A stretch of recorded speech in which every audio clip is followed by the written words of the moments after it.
வணக்கம் அன்பு நண்பர்களே, வாழ்க வளமுடன்.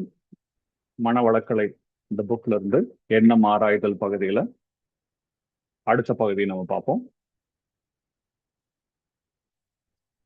இவற்றிற்கெல்லாம் முன்பாக உடல், உயிர், மனம், மெய்ப்பொருள் என்ற நான்கை பற்றியும் அவற்றுக்கிடையே உள்ள தொடர்புகள் பற்றியும் சரியாகவும் தெளிவாகவும் அறிந்தாக வேண்டும்.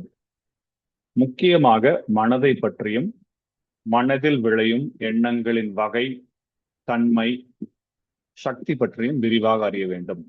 அப்போதுதான் வாழ்க்கையில் வெற்றியும் அமைதியும் வரும், நிலைக்கும்.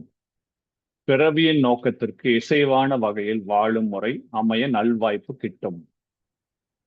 மனதை பற்றிய ஆராய்ச்சியை நடத்திவிட்டோம். இனி அதில் விளையும் எண்ணத்தை பற்றியும் அதனை ஆராய்தலை பற்றியும் எண்ணத்தை கொண்டு நற்பயன் விளைவித்துக் கொள்ளும் வழிமுறையை பற்றியும் ஆராய வேண்டும். வாழ்க்கைக்கே விளை நிலம் மனம்தான். நம்ம மாற்றம் அடிக்கடி சொல்லுவோம், நம்ம மைண்ட் ஒரு ஃபாரஸ்ட் மாதிரி. நம்ம என்ன விதைச்சிட்டு வரமோ கன்சிஸ்டண்டா தொடர்ந்து அதுதான் நம்ம வாழ்க்கையில நம்மளுக்கு ரிசல்ட்டா வரும். ஸோ மனதிலே தான் எண்ணம், சொல், செயல் என்ற எத்தொழிலும் பிறக்கின்றன. எந்த ஒரு பொருள் எடுத்துட்டாலும் பாத்தீங்கன்னா, இப்போ இந்த ஒரு போனை எடுத்துட்டாலும் யாரோ ஒருத்தரோட மனசில் ஒரு நாள் வந்த எண்ணம் தான் ஃபர்ஸ்ட். அந்த எண்ணம் தான் அதுக்கப்புறம் செயலில் ஈடுபட்டு இந்த பொருள் உருவாக காரணமா இருக்கு. அதனால எல்லாமே இந்த உலகத்துல வர்ற எல்லாமே ஃபர்ஸ்ட் எண்ணத்துல தான் பிறக்குது. சொல் செயலும் கூட எண்ணமாக இருந்துதான் சொல்லும் செயலும் ஆகின்றன. எனவே மனம் என்றாலும் எண்ணம் என்றாலும் ஒன்றுதான். ஆனால் மனதின் இயக்கத்தையும் இயக்க நிலையையும் எண்ணம் என்ற சொல் சிறப்பாக குறிக்கிறது. தற்சோதனையிலும் குணநலப்பேற்றிலும் சிறப்படைய எண்ணத்தின் தன்மையையும் எண்ணத்தின் ஆற்றலையும் எண்ணத்தின் விளைவையும் எண்ணத்தின் வகைகளையும் அறிந்திருக்க வேண்டும். உயிர் சக்தி புலன் மூலம் பிற இயக்கங்களோடு தொடர்பு கொள்ளும் போது தனது நிலையில் எழுச்சி அடைந்து தனது உடல் இயக்கத்திற்கும் தொடர்பு கொள்ளும் பொருளுக்கும் அல்லது நிகழ்ச்சிக்கும் இடையே உள்ள வேறுபாடுகளை அழுத்தமாக, ஒளியாக, சுவையாக, மனமாக உணர்கிறது. இந்த உணர்ச்சிகளை ஒப்புவமையால் காலம், தூரம், பருமன், வேகம் என்ற 4 வகையால் கணிக்கிறது. இந்த கணிப்புக்கு எண்ணுதல் என்ற சொல் குறிப்பாகி அதுவே எண்ணம் என்று வழங்கப்படுகிறது. உயிர் சக்தியின் இயக்க விளைவுதான் எண்ணம். அது அறியும் திறனுடையதால் அறிவென்றும் பேசப்படுகிறது. மனம் இயங்கிக் கொண்டுதான் இருக்கும். அதுதான் அதன் இயல்பு, அதுதான் அதன் தன்மை, அதுதான் அதன் இயற்கை. அதாவது எண்ணங்கள் பிறந்து கொண்டுதான் இருக்கும். ஒன்றன் பின் ஒன்றாக வளர்ந்து மற்றொன்றுக்கு தன் இடத்தை கொடுத்துவிட்டு சென்று கொண்டுதான் இருக்கும்.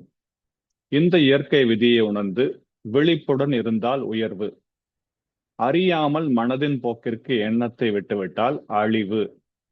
இதையேதான் மனம் போன போக்கிலே போக வேண்டாம் என்று பெரியவர்கள் சொன்னார்கள். ஆக மொத்தம் அவர் என்ன சொல்ல வரனா, விழிப்புணர்வோடு இருக்கணும்.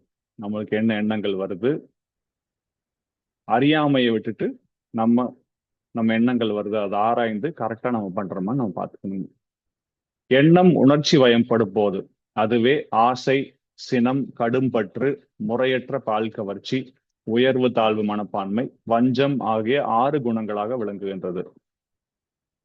எண்ணம் தன் நிலையுயர்ந்து முழுமை பெறும் போது நிறைமனம், சகிப்புத்தன்மை, ஈகை, கற்பு, சமநோக்கு, மன்னிப்பு, அன்பு, அருள் என்ற நற்குணங்களாக அதே எண்ணம் மிளர்கின்றது. எண்ணம் எங்கும் செல்லும் வல்லமையுடையது. விழிப்பு தவறும் போது அது அசுத்தத்திலும் செல்லும். அப்படி தோன்றும் தவறான எண்ணங்களை கவனமாக இருந்து தவிர்க்க வேண்டும். அதற்கு ஒரே வழிதான் உண்டு.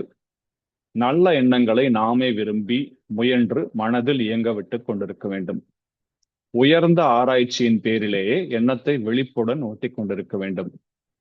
எண்ணத்தை ஆராய்ச்சியிலும் தூய்மையிலும் வைத்திருப்பவன் அறிஞன், மகான், ஞானி. எண்ணம் என்பது எப்படி இயங்குகிறது, அதிலிருந்து பல்வேறு அகக்காட்சிகள் எப்படி தோன்றுகின்றன என அடிக்கடி ஆராய்ந்து பாருங்கள். சில நாட்களுக்குள் நீங்களும் அறிஞர்களாகவே திகழலாம். உயர்ந்த பயனளிக்கும் நோக்கத்தில் எண்ணத்தை பயிற்றுவிப்பது சிறந்தது. பல களங்கங்களை போக்கி நல்ல நிலையில் எண்ணத்தை தூய்மையாக வைத்திருக்க அப்பயிற்சி உதவும். தன் உருவ நினைவு, அறிவில் தெளிந்த பெரியோரின் உருவ நினைவு, இவை எண்ணத்தில் நிலை பெற பழகுவது மனிதனை வாழ்வில் சிறைப்படைய செய்யும். எண்ணத்தின் அளவையொட்டியே மனதின் தரமும் உயர்வும் உருவாகின்றன.